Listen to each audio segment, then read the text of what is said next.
प्रेरणा स्रोत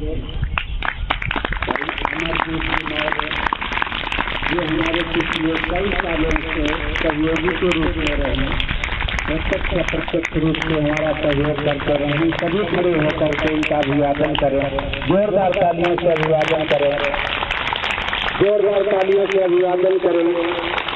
मध्य प्रदेश भारतीय जनता पार्टी युवा मोर्चा के अध्यक्ष हैं, इनसे कई लोग प्रेरणा लिए हैं और प्रेरणा लेकर के उत्कृष्ट राष्ट्र के निर्माण में सहयोगी बने हैं और हमारे पिछले 10 से 12 सालों से हमारे साथ जुड़े हुए हैं। अप्रत्यक्ष रूप से भी अप्रत्यक्ष रूप से दोनों हर समस्या का समाधान आपका करते हैं और हमारा समाधान करते हैं। मैं चाहूंगा जो जहां पर खड़े वहीं पर बैठ जाएं, कुछ आपको प्रेरणा चीज देंगे, आप उसे हासिल करें, अपने जीवन में उतारें और उत्कृष्ट राष्ट्र के निर्माता बने।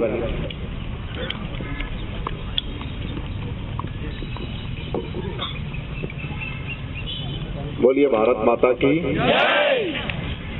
ये ओपी ग्रुप की आवाज है क्या? इधर से आवाज ही नहीं आई, पीछे आवाज आ रही है क्या मेरी? बोलिए भारत माता की, भारत माता की, वंदे वंदे। नई बैच में कितने लोगों का सिलेक्शन हो गया? ऐसा हाथ ऊपर करके बताइए जो अब जाने वाले हैं। फिजिकल से सिलेक्शन हो गया, सिलेक्शन के बाद तो जाने की तैयारी है, एक बड़ी संख्या है। और जो लोग अभी तैयारी करेंगे वो कितने लोग बचे हैं जो यहाँ पर लंबे समय तक और अभी रहने वाले हैं? अच्छा, बीच में जो लोग हैं उनका कोई मन नहीं है क्या? जिन्होंने नहीं उठाया हाथ दोनों में, ऐसे कितने? भाइयों साथियों, देशभक्ति और जनसेवा का जज्बा लेकर जिस तैयारी को आप लोग कर रहे हैं, आप सबके मन में जो विचार है उस विचार की अगर हम आज की युवा की जो परिस्थितियां हैं उनके बारे में अगर सोचेंगे तो क्या लगता है आप लोगों को कि मेरा चयन, मेरा सिलेक्शन जब हो गया है तो सिलेक्शन होने के बाद जब मैं अपनी पोस्टिंग पे जाऊंगा या मैं अपनी पोस्टिंग पे पहुंचूंगी तो क्या भाव मेरे मन में होगा? नारा तो देशभक्ति और जनसेवा का है ना? क्या लगता है आपको? क्या नारा है? ऐसा लगता है? कितने लोगों को लगता है? कम हाथ उठाएं, कुछ कम लोगों को लगता है कि देशभक्ति और जनसेवा की बात क्यों करना, मध्य प्रदेश पुलिस का ये स्लोगन क्यों है? ये तैयारी के साथ साथ में थोड़ा सा विचार इसके बारे में, एक वैचारिक भाव जो है हमारा, एक नौकरी करना, अपने कैरियर को सेटल्ड करना और उस सेटलमेंट में आगे जाके बहुत सारे सेटलमेंट हम करेंगे, ऐसी भावनाएं भी कई लोगों के मन में होती है ना? देखो हंसी आई बाकी लोगों को, ये युवा साथियों को थोड़ी ज्यादा आई है इसमें। ये भाव तो हमारे मन में होता है। हमारे माता पिता जब हमको पढ़ाई के लिए भेजते हैं कि ये स्कूल में जाएंगे, पढ़ेंगे लिखेंगे, पढ़ने लिखने के बाद में कोई नौकरी इनको मिल जाएगी या तो अपना व्यापार करेंगे, धंधा करेंगे, ये सब भावनाएं तो हमारे मन में, हमारे परिवार के मन में, सबके मन में होती है ना?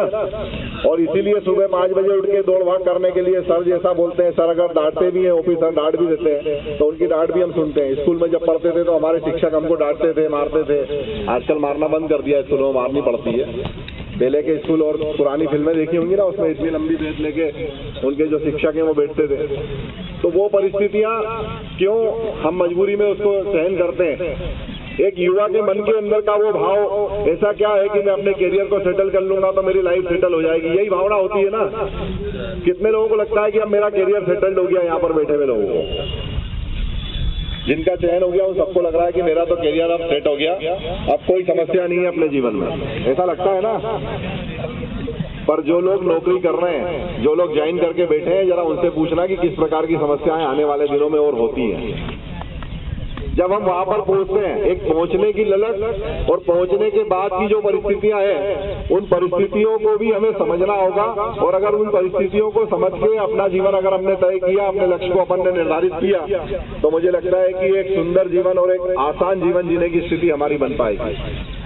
क्योंकि जब हम एसआई के रूप में चयन होगा, हवलदार के रूप में हमारा चयन होगा और हमारा बड़ा अधिकारी हमको ये बोलेगा कि ये फलाने चौराहे पे खड़े हो जाओ और सुबह से लेकर शाम तक यहाँ पर खड़े रहना है, तो वो भी एक चुनौती हमारे सामने नजर आएगी कि भरी धूप में, गिरते पानी में, बरसात में, दीपावली के त्योहार के दिन, होली के त्योहार के दिन भी मेरी ड्यूटी लगी है और मेरे को विकट परिस्थितियों में अपने घर परिवार को, बच्चों को छोड़ के, अपनी पत्नी को छोड़ के, माता पिता को छोड़ के मुझे यहाँ पर सड़क पे खड़े रहना है। ये कर्तव्य परायणता है। ये विचार भी हमारे मन में होना चाहिए कि आने वाले दिनों में इस प्रकार की घटनाएं भी हमारे साथ में आने वाली है। कैरियर का सेटलमेंट तो आपके साथ में आ गया पहले दिन जब आपने ज्वाइनिंग ली, लेकिन ज्वाइनिंग के बाद में जो चुनौतियां आपके बीच में आने वाली हैं, उन चुनौतियों से भी हमें लड़ना है, उन चुनौतियों से भी हमें जीतना है। लेकिन भाइयों साथियों, इन सब चुनौतियों के साथ साथ जो स्लोगन की बात मैंने सबसे पहले आपसे की थी, देशभक्ति और जनसेवा का जज्बा, देशभक्ति और जनसेवा की जो बात है उसको भी हमें ध्यान में रखना है। वो सिर्फ स्लोगन थाने के बाहर लिखने के लिए नहीं है। मध्य प्रदेश पुलिस ने ऐसा टैग बना के छोड़ नहीं दिया है। देशभक्ति और जनसेवा की मिसाल देने के लिए मध्य प्रदेश पुलिस के कई उदाहरण हमारे सामने आते हैं, देश की पुलिस के कई उदाहरण हमारे सामने आते हैं कि आतंकवादियों से मुठभेड़ जब होती है, लोकसभा के मंदिर में जब आतंकवादी घुसते हैं, तो दिल्ली पुलिस का जवान अपनी छाती आगे अड़ाकर अपने प्राणों को निछावर करने की ताकत भी रखता है। ये भाव भी हमारे अंदर, उस पुलिस जवान के मन के अंदर होगा, हमारे अंदर होना चाहिए कि अगर जब देश की बात आएगी तो हम अपनी लड़ाई भी पूरे तरीके से लड़ेंगे। सीमाओं को सुरक्षित करने वाला हमारा देश का जवान जो है आर्मी का, उसके मन का भाव क्या होता है? मात्र देशभक्ति और जनसेवा ही है उसके मन में भी। हम यहाँ पर आराम से चैन की नींद सो रहे हैं तो किसके भरोसे सो रहे हैं? सीमाओं पर खड़े हमारे उन युवा साथियों के भरोसे पे ही हम सो रहे हैं। और आज जिस परिस्थिति में उन सीमाओं की सुरक्षा की, जिस सीमाओं की मैं बात कर रहा हूँ, उन सीमाओं को अगर बनाने का काम किसी ने किया, उन सीमाओं की लड़ाई लड़ने का काम किया, तो हमारे देश के उन वीर सपूतों ने भी किया है। उन्हें भी हमें याद करना चाहिए। नेताजी सुभाष चंद्र बोस की याद भी आनी चाहिए, भगत सिंह की याद भी आनी चाहिए। ऐसे भगत सिंह और नेताजी सुभाष चंद्र बोस, खुदीराम बोस अगर हमारे देश के लिए देशभक्ति का जज्बा लेकर काम नहीं कर रहे होते तो आज पुलिस की भर्ती के चयन की प्रक्रिया में हम लोग यहाँ पर बैठे नहीं होते। हमारे देश की सेना जिन सीमाओं की रक्षा कर रही है, उस सीमा को बचाने की हमारे पास सीमा ही नहीं होती तो हम बचाते किसको? तो उस इतिहास को भी याद करके हमें जाना है। इस माँ भारती के जयकारे को अगर हम लगाते हैं और देशभक्ति का जज्बा लेकर अगर हम चलते हैं, तो कहीं ना कहीं आने वाले कैरियर के दिनों में जब कभी इस राष्ट्र की, इस देश की, इस समाज की अगर बात आती है, तो उसमें हमारा मन बिल्कुल बड़ा होना चाहिए और उसके लिए समर्पित होना चाहिए कि इस माँ भारती के लिए सब कुछ समर्पित करके हम अपने जीवन को जिएंगे। आप लोगों का चयन हुआ और जो बच्चे अभी यहाँ पर तैयारी कर रहे हैं, उन सबको भी अग्रिम शुभकामनाएं देता हूँ, क्योंकि ओपी सर का जो रिकॉर्ड है वो रिकॉर्ड 100 में से 100 का रिकॉर्ड है। यहाँ पर कोई बचता नहीं। और मैं ये पहली बेच में यहाँ पर नहीं आया हूँ, सर ने ही बताया कि पिछले 12 सालों से मेरा आना जाना बेच के अंदर है। हर बार नए चेहरों को देखने का मुझे यहाँ पर मौका मिलता है। आप सब भी जाकर अपने घर परिवार के साथ में इस देशभक्ति के जज्बे को अपने मन में लेकर इस राष्ट्र की सेवा को समर्पित होकर काम करें। ऐसे आदरणीय ओपी सर जिन्होंने आप सबको प्रेरणा दी है, आप सबको ट्रेनिंग दी है, मैं उनका भी बहुत बहुत साधुवाद करता हूँ कि पिछले समय का जो रिकॉर्ड है वो पिछले समय में 5000 चयन का रिकॉर्ड उन्होंने बनाया है। और आने वाले दिनों में पूरे देश से आने वाले जो बच्चे हैं, जो बिहार से, यूपी से, महाराष्ट्र से, अन्य राज्यों से जो आने वाले बच्चे हैं, उन सभी को भी और मध्य प्रदेश के हमारे सभी युवा साथियों को भी आप इस प्रकार से प्रेरणा दें, उनके कैरियर को सेटल करने में उनके मददगार साबित हो। मैं आपको भी बहुत बहुत साधुवाद देता हूँ। आप सभी युवा साथियों को बहुत बहुत बधाई देता हूँ। जय हिंद, जय भारत। एक बार और दोनों हाथ उठा के जोरदार तरीके से दोनों हाथ ऊपर उठा के माँ भारती का जयकारा लगाएंगे। जितनी बहनें बैठी हैं सब भी दोनों हाथ ऊपर कर लीजिए, मुट्ठी बांध लीजिए। ये माँ भारती का जयकारा इस राष्ट्र के लिए समर्पित है। हम अपनी माँ की शक्ति को बढ़ाने के लिए जयकारा लगा रहे हैं। बोलिए भारत माता की, भारत माता की, भारत माता की।